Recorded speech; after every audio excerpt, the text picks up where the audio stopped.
Circle Healing Network.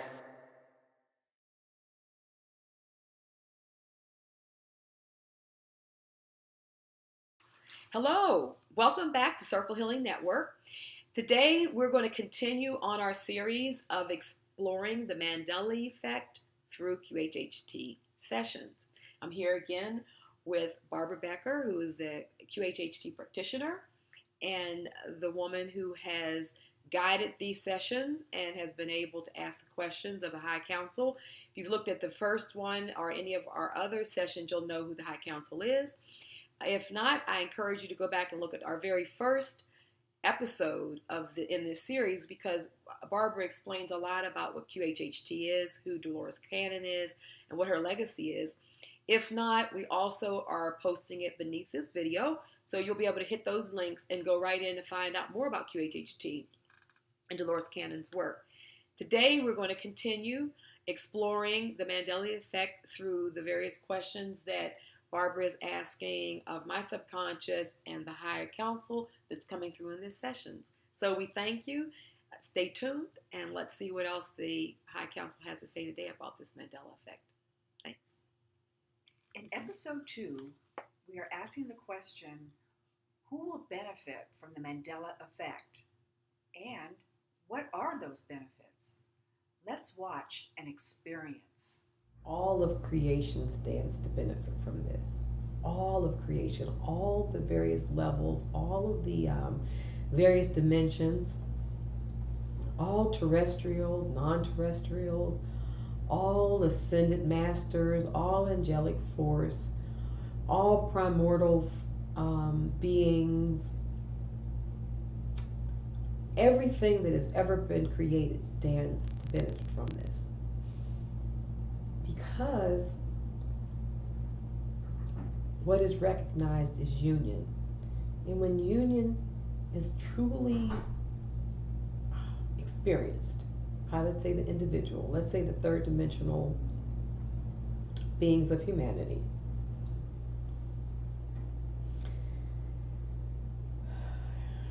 then there will be a building and bridging of all life and all consciousness towards, let's say, creating something versus destroying something. It is the design of all consciousness to be able to flow freely into whatever it chooses to be, whenever it chooses to be. It's not designed to be trapped or stuck into any one thing with any one label. That is the true desire of Source Creator. It's for there just to be this free-flowing river of consciousness that gets to blend together into whatever it chooses to blend together. And various sparks of consciousness can sort of pop up and come together to create something else.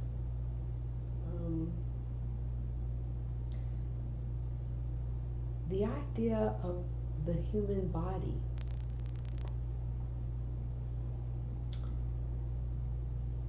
is a vessel, but it is very limiting. And so, and it's very temporal, of course, but even more temporal than what humanity has previously understood. So the idea of the Mandela Effect, one of the things that it's showing with the idea of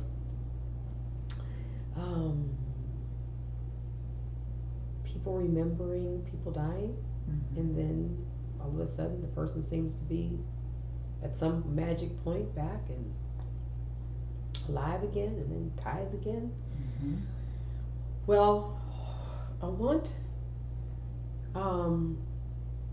for people to really pay attention, because it's about ready to get very interesting as this Mandela effect continues. Because people are going to die again, come back in life and die again. More than once, then. The point of that is to show how temporal the body really is, how easily one can seemingly die and then all of a sudden be still alive and doing whatever. Because the way the fabric, this fabric of consciousness works is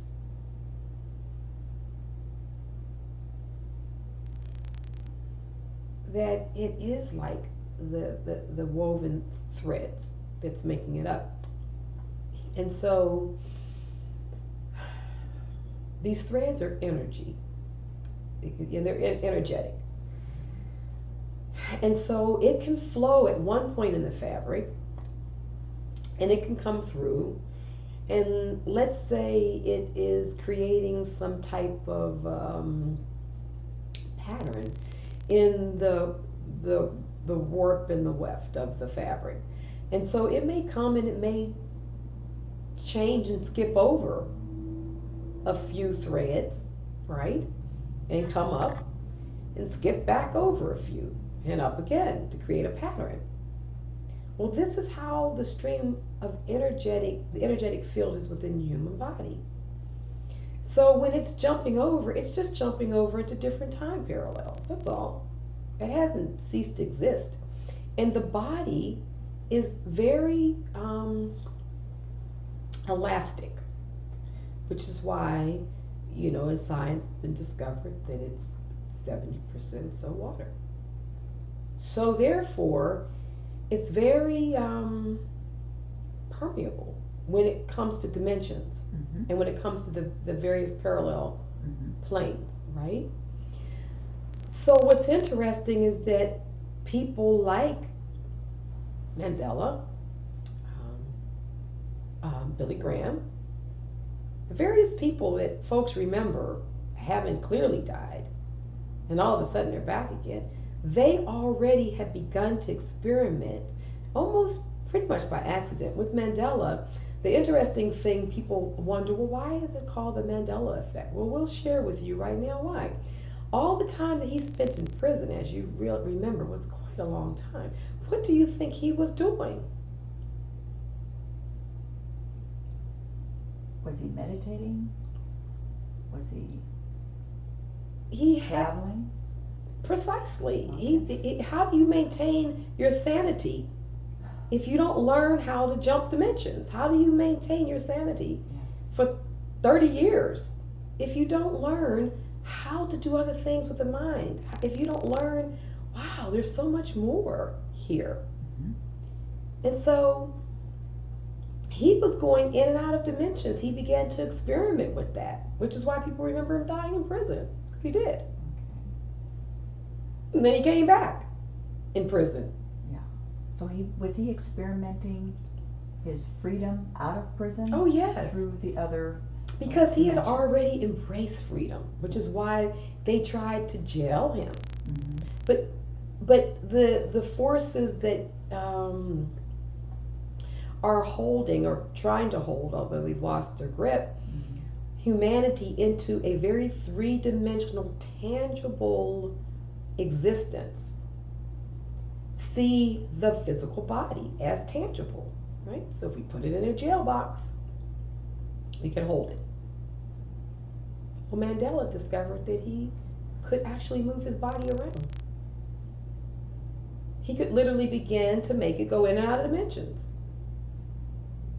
And by the nature of his confinement, being solitary a lot, they didn't miss him. He was able to maintain this dimensional jump, somewhat like a doppelganger. Oh, was he like bilocating? Is that another Went to look at it? Yes, because he also figured out how to keep a certain part of his physical form there, Okay. visually. Yes. Yes. So, everyone can do this. Yes. So, and he would go away for periods of time in other dimensions, and he was actually learning a lot because he came here into this existence the embodiment of freedom. Mm. Which is why he fought so hard for the freedom of, the people of his country. But he came here embodying freedom, teaching us to be free. But of course, initially the work was in the physical, so people saw his work as freeing physical beings from a physical enslavement, let's say. Yes. Societal norms, etc. But in prison, he discovered that his true purpose in this lifetime was to teach people how to truly be free in their consciousness, how to be free in and out of what we call the physical body, and how to take the physical body with us. This is something that was taught in the Vedic principles, it's for centuries. It's been known that Indian mystics have been able to do this as well. But it was sort of overlooked because it was sort of seen as, oh, they're just ascetics, or, this is something few do if they stay in an ashram somewhere and, don't eat certain things and, don't have sex and, well, who wants this, so they were discounted, Yeah. So the Mandela Effect is named after Mandela specifically. This is by design. We made sure of this. So it's to underscore the idea of freedom and to teach it. And so by example, other greats like a Billy Graham, like Muhammad Ali, he transcended so much. And so all the time that he was dealing with the Parkinson's, what do you think was going on? What do you think he was? What do you think he was doing? Well, was he going out of his body? Absolutely. Ah, very good. And so this is why people remember him having died as well. Sure.